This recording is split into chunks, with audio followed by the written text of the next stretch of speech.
Now, I didn't know about this story either in the Bible. But it's about a Levite and his concubine. They go through this country. And he gets, goes to this certain town. And he tries to stay in the street and no one would take him in anyway. But then this old man finally does, right? And he has daughters too, right? A daughter too, right? A virgin, right?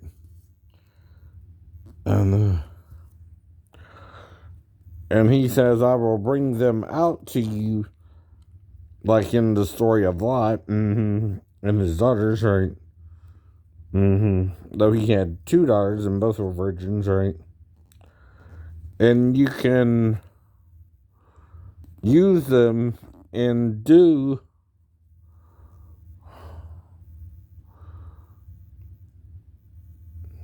to them whatever you like. Wish. But as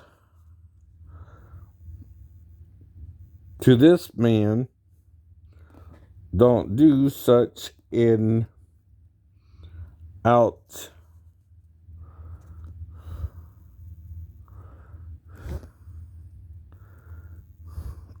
thing, right?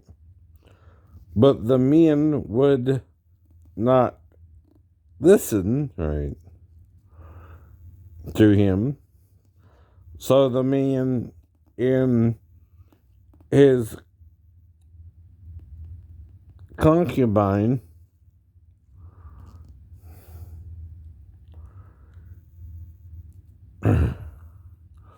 he took her, and sent her outside to them.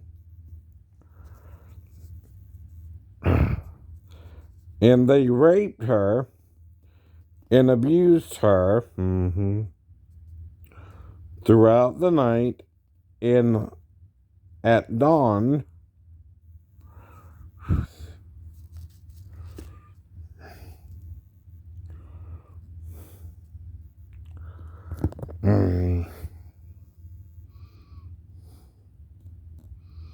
they let her go. At daybreak, the woman went back to the house where her master was staying, fell down at the door, and lay there until daylight. When her master got up in the morning and opened the door of the house and stepped out to continue on his way, there lay his concubine.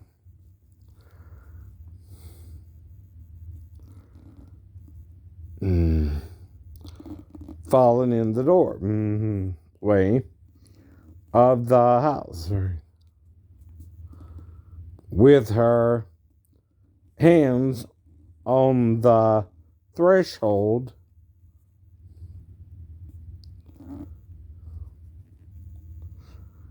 He said to her, "Get up, let's go." But there was no answer. Then the man put her on his donkey or ass, right, as King James would say, and set out for home. When he reached home, he took a knife and cut up his concubine limb by limb into 12 parts, right? and sent them into all the areas of Israel.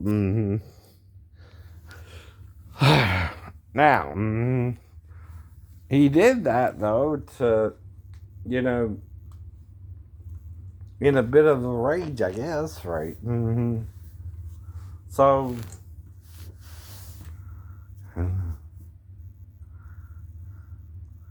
they say such a thing has never been seen or done, not since the day the Israelites came up out of Egypt.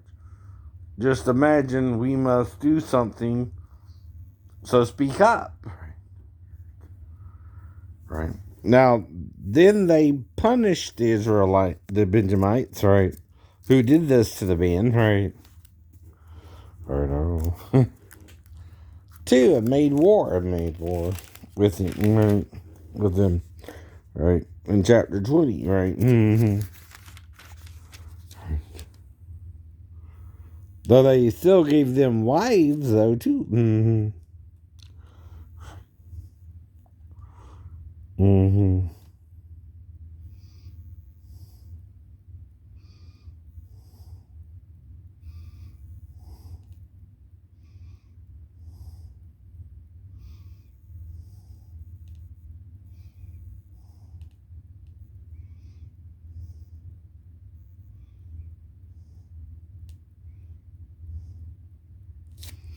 I don't know. Now, this is what they tell them to do, that. They tell them to seize the women, right, during the festival. I know. And of them to be your wife, and then return up to the land of Benjamin, and when their fathers or brothers complain to us, we will say to them, do us the favor of helping them, because we did not get wives for them during the war. You will not be guilty of breaking your oath because you did not give your daughters to them, right? So that is what the Benjamites did, right? A Benjamite so much, right? Is that not still rape? I know.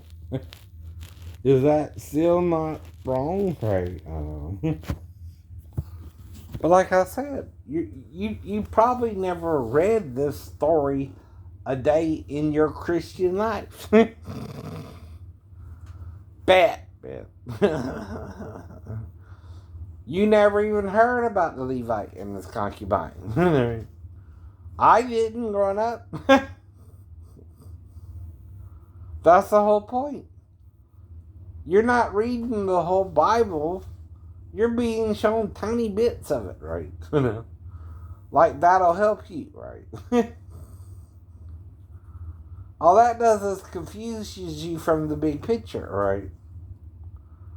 And make you short-tempered with people who tell you you're wrong. You're not reading the whole thing, right? And you're just as disingenuous whined about it. If you know what I mean, right? Or disenchanted with it, right? Like any other book, written in the past history of the people or not, right?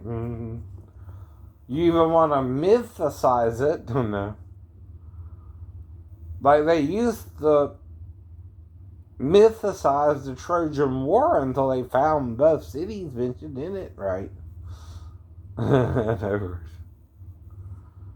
They found Troy and the Greek city she came from, right? And all that, right?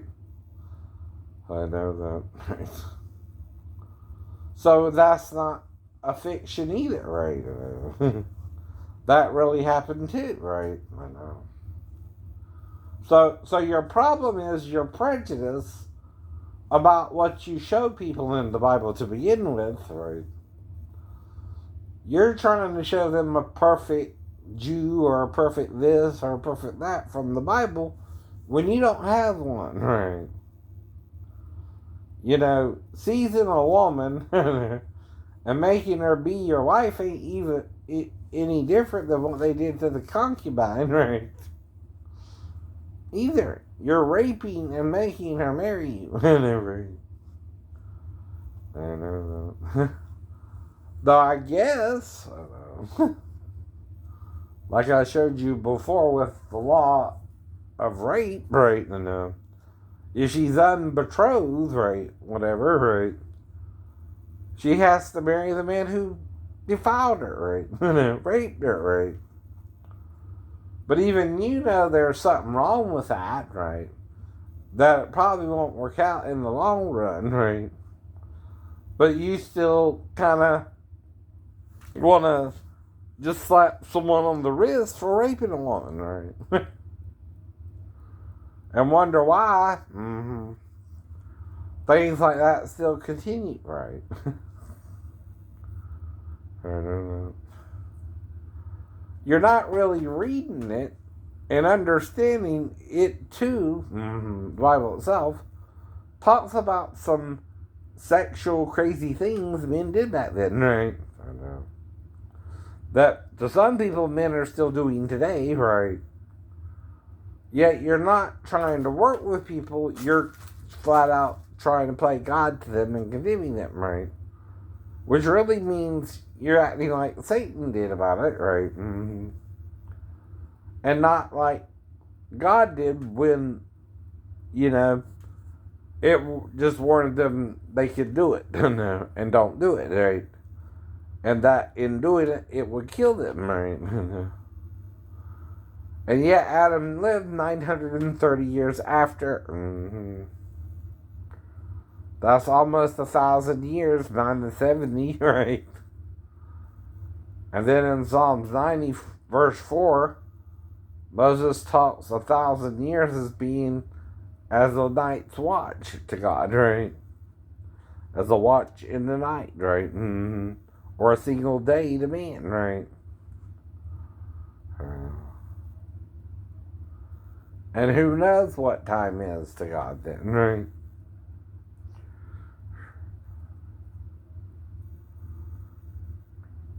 And the problem is, you don't seem to want to know anything about it, right? Huh. You don't want to change what you're behaving like.